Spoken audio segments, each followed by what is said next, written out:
everyone, this week I wanted to talk to you a little bit about transitional garments because it's now, well, it's sunny outside right now, but yesterday it was pouring rain, and autumn and spring, when we come around to it, the biggest problem most people have is that the weather is changeable. So it can be really, really warm one minute, then it's freezing cold or raining. And so how do you pick your knitwear or plan your knitwear as you're coming up to this kind of a season to make sure that it can account for all of the different types of weather that you're going to encounter in this part of the season? The answer that I usually come up with is cardigans, because you can't beat a cardigan. Because with a cardigan, you put it on when it's cold in the morning and you button it up so it's going to be as warm as a sweater. As the day gets a little bit warmer, you start unbuttoning it. And then when you get too warm, it's very easy to take it off. It's also kind of handy if you've got layers like this. If you've got a shirt, you might have a t-shirt underneath, so you can take off the shirt, then put the cardigan on. It just gives you a lot more options to be able to keep your temperature where you want it to be, which is kind of what layers are all about, really, is keeping yourself comfortable and making it as easy as possible so you don't have to think about it. It's not a big production. It's just something that kind of comes on, goes off as you're going through. So I think cardigans to me would be top of the transitional garment pile. So that will be kind of the first thing. And the other one would be the yarn you use. You don't want to go too heavy. Is that like when you're moving into winter, you're looking for much heavier yarns, thicker fabrics, cables, which are going to be denser and make it even warmer again. But for transitional stuff, you really are looking for something a little lighter, a little airier, and that by itself isn't quite as warm as what you pick for winter. So I often end up going with finer fibres, like it might be a fingering weight yarn, knit loosely, or perhaps like sports weight yarn is always a good one. Tend to not go into like heavy, like light DK can often be similar to sport, but I wouldn't go into too heavy a DK really, and I wouldn't tend to wear like Aran weight or chunky weights and things like that when it comes into the autumn. So yeah, your yarn weight and the type of garment is going to be good. Oh, another thing I suppose kind of tied with the garment type is 3/4 length sleeves are fantastic for the autumn, because like often pulling sleeves down as far as here I find is much warmer, where like with this, I know it's just a shirt, but just having it rolled up like this makes it much cooler, and it's not quite a short sleeve, but I've got a bit more coverage. So even garments that perhaps are longer but just worn rolled up like this works pretty well for the autumn as well. So kind of sitting in that in-between space. And you may have discovered, like a lot of my cardigans, I tend to have 3/4 length sleeve options. So if it is a garment that you know you're most likely to wear in the autumn, then 3/4 length sleeves might be a very good option, because it's going to give you the right length with the pushing up or pulling down that you know you're going to be wanting for that kind of a season. I've got a couple of garments here that I'll kind of talk through. Some of my favorites, maybe there's some of yours as well, that I would kind of find myself pulling out quite often in the autumns and in the spring. So this is the first one, which is one of our firm favorites. It is Citrus Dream. I'm going to close it here, close the button so you can see it a bit more clearly. And this is a very, if I can find the top buttonhole, I know there's a buttonhole, here we go, it's right up at the top. So this is a firm favorite for the autumn, or for even cooler summer evenings. It's in a fingering weight yarn. This one is Vivacious 4-ply, and it uses very little. I think this maybe just goes into a 1/3 skein of yarn, so like 300 grams. It's top down. The sleeves are 3/4 length, but because it's top down, if you prefer longer and you're happy to roll up or push it up, then you can just make these a little bit longer. Same with the body. The body is designed it's got a little bit of shaping. There's got like just very subtle decreases down here, and then it just is designed to sit at the hip. So it comes down as far as the hip, so it doesn't go out again. It just decreases down to the actual bottom of the waist. If you wanted it longer, you could start adding a few more increases as you go down further. But one of the nice things about fingering is a lot of people, you may have a lot of fingering weight yarn in your house, and they may not necessarily match. They may not be the same company, but if they're the same weight and they feel quite similar, you could actually even set it up where you've got a fade. Like this works really nicely for a fade cardigan. So if you've got something where you pick one light color, one medium one, and one darker one here, then you can do the first section where you're just doing that first color. Then you can pick, when you've got maybe half of it done, start alternating between the second and the third color. But I would also reserve a knittle for the sleeves so that you can do the same thing on the sleeves. And then start working a knittle of the second color just by itself, and then do ones where you do 2 rows in one color, 2 rows in the next color, and then work your way down to the last one. Just keeping a little bit for each of the sleeves. And like there's no right or wrong with fades. It's really more a matter of keeping an eye on the amount of yarn you have. So like I'll often keep, like for instance, a weighing scales with me where I can just keep weighing it as I'm going through to make sure that I've got enough for each of the sleeves, and just divide it out so that I'll just kind of reserve a little bit of each is probably the best way to put it.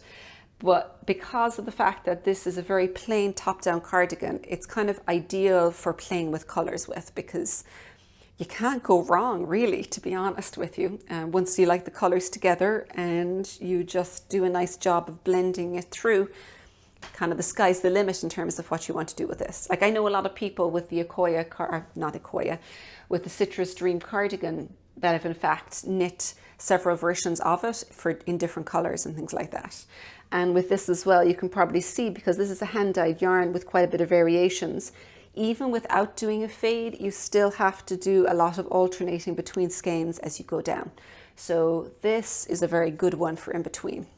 I've now also got what I would describe as an oldie but a goodie. This is one of the first garments that I would have ever knit or done a pattern for. And of course, all of my cardigans are hanging open, but it is a raglan, because I'm definitely fond of raglans.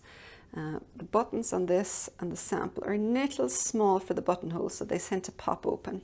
But this one is a bottom-up cardigan called Akoya. This version is knit in Fibres Spates Scrumptious 4-ply. So it's a silk merino blend, but really any fingering weight or sports weight. Sports weight will probably work pretty well, because I know somebody has knit one in Nua Sport and it worked pretty well. But this is done from the bottom up.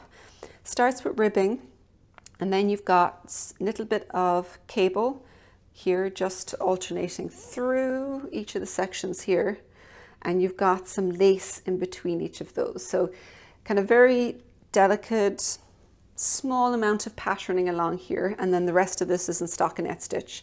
You've just got one little panel of lace that continues up, and then the very top part here has got just a small bit of cable crossing over here, and then you've just got a scoop neck.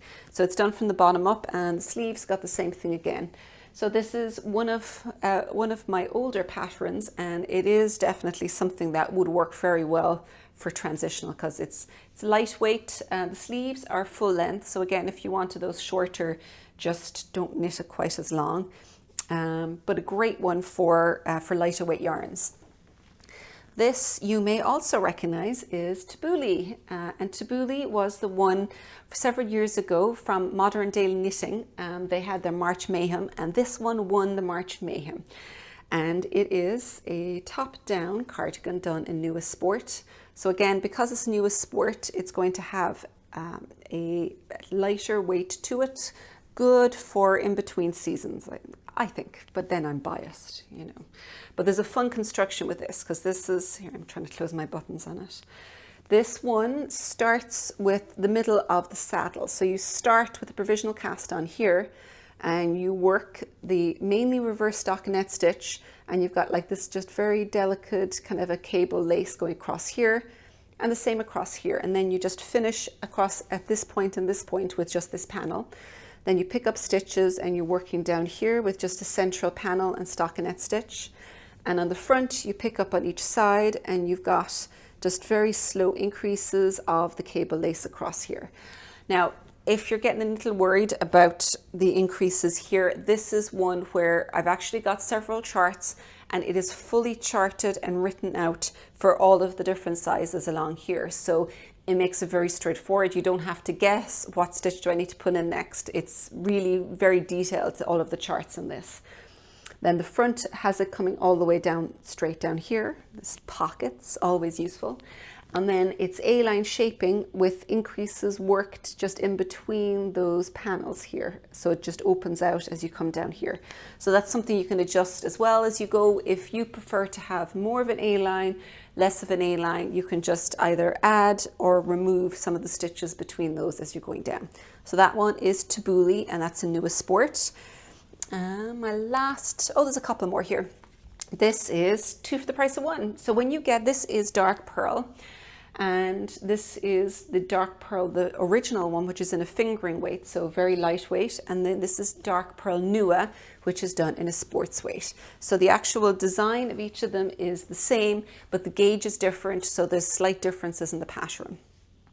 This is actually, it's one that's particularly good if if your shoulders are narrow, but you want more room across the front, because it starts, let me actually open this up here, with just the back of the garment. So you've got only it starts across here and across here, top down raglan with just stockinette stitch, and you're just doing increases for the sleeve here, but you have a little bit of increase down here where there's just a little bit of stitches along here.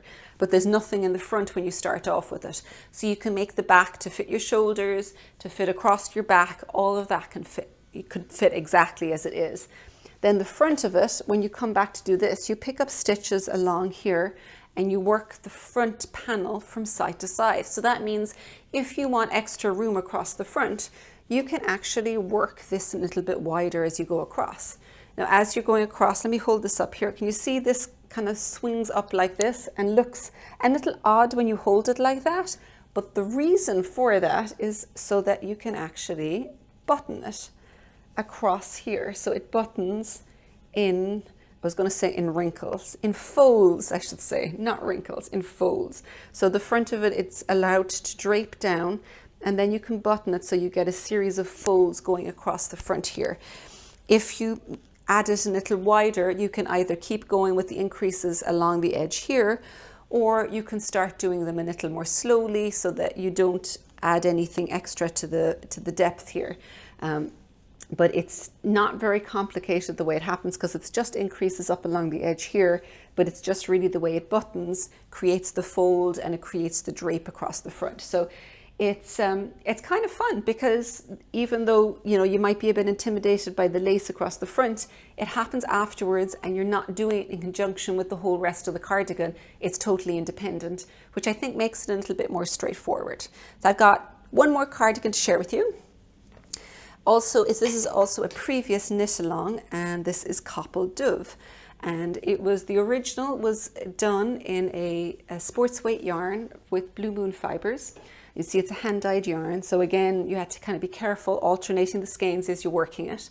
So it starts off with these little panels across the top, which are, it's a cherry tree cable is what it's called. So it's kind of a little lacy with 1x1 cable crosses. So you start off with those, then you come back down, and then you've got this fold here where you knit two, you kind of bring a couple of rows together, and it creates a little welt, which creates kind of an interesting divide across here and across here.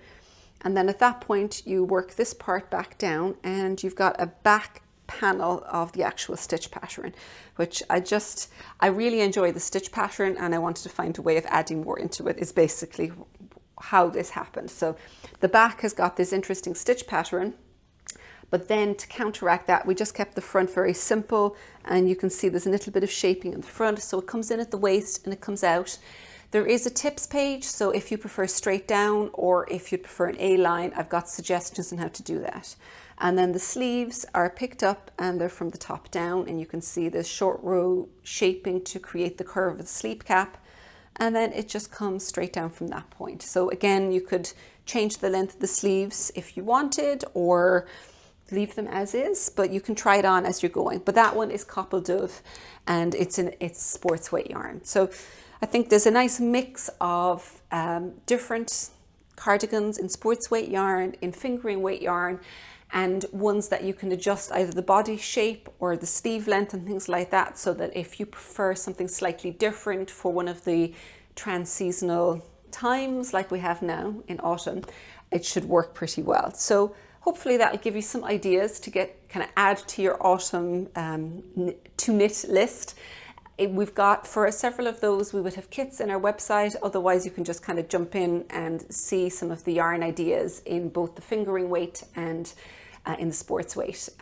But yeah, I hope you enjoyed our little chat through all of the cardigan ideas for autumn.